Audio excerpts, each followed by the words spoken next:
Hello friends, അസ്സലാമു അലൈക്കും. എല്ലാവർക്കും ഞങ്ങളെ പുതിയ വീഡിയോയിലേക്ക് സ്വാഗതം. അപ്പോൾ ഇവനാണ് ഞങ്ങളെ പക്രു കേട്ടോ. അപ്പോൾ ഇവനെ 2 ദിവസം മുന്നേ കാണാതായിട്ടുണ്ടായിരുന്നു. എവിടെയെന്നറിയോ? ഇവനെ ഞങ്ങളെ മതിലൊക്കെ എടുത്ത് ചാടിയിട്ടേ അപ്പുറത്തെ വീട്ടിലേക്ക് പോയിട്ടുണ്ടായിരുന്നു കേട്ടോ. എന്നിട്ട് 2 ദിവസം രാത്രി കണ്ടില്ല കേട്ടോ. അപ്പോൾ ഞങ്ങളെല്ലാവരും വിചാരിച്ചു ഇവിടെ വീടൊക്കെ വിട്ട് പോയി എവിടെയാണാവുന്നൊക്കെ ഭയങ്കര ടെൻഷനിലായിട്ടോ. കാരണം ചെറുതിൽ കൊണ്ടുവന്നിട്ട് വളർത്തിണ്ടാക്കിയിട്ട് പിന്നെ അങ്ങോട്ട് ഇല്ലാതാകുമ്പോൾ ഭയങ്കര ടെൻഷനല്ലേ. അപ്പോൾ എല്ലായിടത്തും പോയി എന്നൊക്കെ നോക്കി, പക്ഷെ ആളെ കണ്ടില്ല. അങ്ങനെ ഒരു ദിവസം രാത്രി വാതിൽമ വന്നിട്ട് ഇങ്ങനെ മുട്ടണേക്കണു. അങ്ങനെ ആളെ കണ്ടപ്പോൾ ഭയങ്കര സന്തോഷമായി. ഞങ്ങൾ നേരെ കൂളായിട്ട് നമ്മളെ വീട്ടിലേക്ക് കയറിയിട്ട് അകത്ത് വന്നിട്ട് ഫ്രിഡ്ജിൻ്റെ അടുത്തേക്ക് വന്നു കേട്ടോ. ഫ്രിഡ്ജിൽ അവനിരിക്കുന്ന മീനുണ്ടാവും എന്നുള്ളത് ഉറപ്പായിട്ടറിയാം. അങ്ങനെ ഫ്രിഡ്ജിൽ വന്നിട്ട് അവൻ്റെ മീനൊക്കെ എടുത്ത് കൊടുത്തു. അപ്പോൾ അവന് വയറ് നിറയെ അവൻ്റെ മീനൊക്കെ തിന്ന് പിന്നെ ഞങ്ങളെ കൂടെ ഉറങ്ങാൻ വേണ്ടിയിട്ട് വന്നിട്ടോ. അങ്ങനെ അന്നത്തെ ദിവസം അങ്ങനെ കഴിഞ്ഞു. പിറ്റേന്നാ ഇവിടെ ഒരു കാടൻ പൂച്ച ഉണ്ട് കേട്ടോ. അപ്പോൾ കാടനെ കണ്ട ഇവനക്ക് ഭയങ്കര പേടിയാണേ. അപ്പോൾ പേടി എന്താണെന്നറിയോ?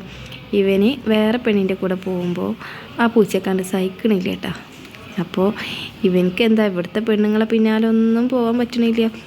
എന്തായാലും അവനൊരാണല്ലേ. അപ്പോൾ അവനക്കും അവൻ്റെ ആഗ്രഹങ്ങളൊക്കെ ഉണ്ടാവില്ലേ. അപ്പോൾ അവനെന്താ ചെയ്യണ്? മതിൽ ചാടിയിട്ട് 2 വീട് അപ്പുറത്തൊരു പെണ്ണുണ്ട് തോന്നണ്. അപ്പോൾ ഓളെ കാണാനാണ് ഇടയ്ക്കിടയ്ക്ക് ഈ ഒളിച്ചോടി പോകുന്നത് കേട്ടോ. അങ്ങനെ വന്ന പിറ്റേ ദിവസം രാത്രി എങ്ങനെയൊക്കെയോ പുറത്തിറങ്ങിയിട്ട് പിന്നെ ഞങ്ങൾ നോക്കിയപ്പോൾ കാണാനേ ഇല്ല കേട്ടോ. അപ്പോൾ എന്താണെന്നറിയോ? ഇവർ 2 തമ്മിൽ പിടിയായിട്ട് ഞങ്ങളെ കിണറ്റിൽ ചാടിക്കുകയാണ്. കിണറ്റിൽ ഇങ്ങനെ വലയൊക്കെ കെട്ടി വെച്ചിട്ടുണ്ട്. പക്ഷേ എങ്ങനെയൊക്കെയോ അറിയാതെ ചാടിയിട്ട് ഭയങ്കര കരച്ചിൽ. മിയാവും എന്നെ രക്ഷിക്കേ എന്ന് പറഞ്ഞ് കേട്ടപ്പോൾ നമുക്കൊക്കെ ഭയങ്കര സങ്കടമായി. ഞങ്ങൾ അപ്പോൾ തന്നെ എന്ത് ചെയ്തു? കയറുമ്പോൾ തൊട്ടിൽ പോലെയൊക്കെ കെട്ടി ഒരു പെട്ടിയൊക്കെ കെട്ടി ആ കിണറ്റിൽ കണ്ട് മെല്ലെ ഇറക്കി കൊടുത്തു കേട്ടോ. ഉടനടി മൂപ്പര് അതിന്മേ ഈ കൂട്ടുബൾബ് ഉണ്ടാവില്ലേ മോട്ടറിൻ്റെ, അതിന്മേ കയറി കുത്തിരിക്കുകയായിരുന്നു. പിന്നെ അതിന്മേ നമ്മൾ പെട്ടിയിട്ട് കൊടുത്തപ്പോൾ പെട്ടെന്ന് തന്നെ ആ പെട്ടിയിലാണ്ട് കയറി കുത്തിയിരുന്നു.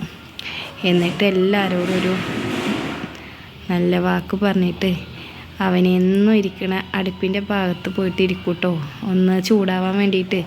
അങ്ങനെയാണ് ഈ മേലൊക്കെ ഇങ്ങനെ കരി അയക്കണത്. പിന്നെ അവനെ കുളിപ്പിച്ച് കൊടുക്കാൻ പറ്റില്ല.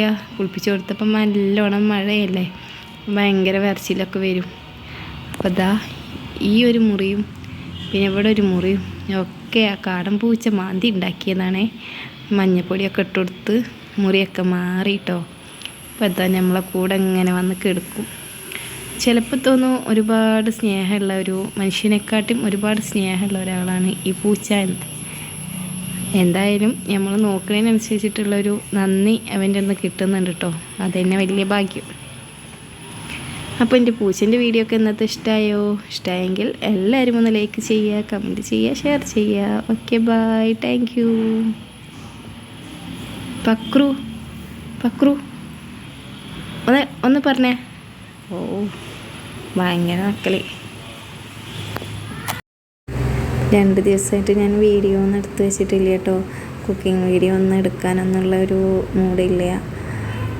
എന്താ ചെയ്യുക, ചെറിയൊരു വിഷമത്തിലാണ്. അപ്പോൾ എല്ലാവരും വീഡിയോ കണ്ട് സപ്പോർട്ട് ചെയ്യാൻ മറക്കരുത് കേട്ടോ. പിന്നെ ഇന്നത്തെ ഫുഡും കാര്യങ്ങളൊക്കെ വീഡിയോ എടുക്കണം എന്നൊക്കെ കരുതിയിട്ടുണ്ടായിരുന്നു. വീഡിയോക്ക് വലിയ വ്യൂസും കാര്യങ്ങളൊന്നും ഇല്ലാത്ത കാരണം വീഡിയോ എടുക്കാനൊരു മടി. അപ്പോൾ ഇന്ന് ഉച്ചയ്ക്ക് നമുക്ക് സാമ്പാറും നല്ല പുതിയാപ്പിളക്കോര പൊരിച്ചതും നല്ല പപ്പടും അച്ചാറും സമ്മന്തിയൊക്കെ കൂട്ടിയിട്ട് ചോറൊക്കെ തിന്നു കേട്ടോ. അപ്പോൾ എൻ്റെ വീഡിയോ കണ്ട് സപ്പോർട്ട് ചെയ്യണം, ലൈക്ക് ചെയ്യണം, കമൻറ്റ് ചെയ്യണം. എല്ലാവർക്കും വീണ്ടും ഒരുപാട് നന്ദിയുണ്ട്. അപ്പോൾ താങ്ക് യു ഫോർ വാച്ചിങ്.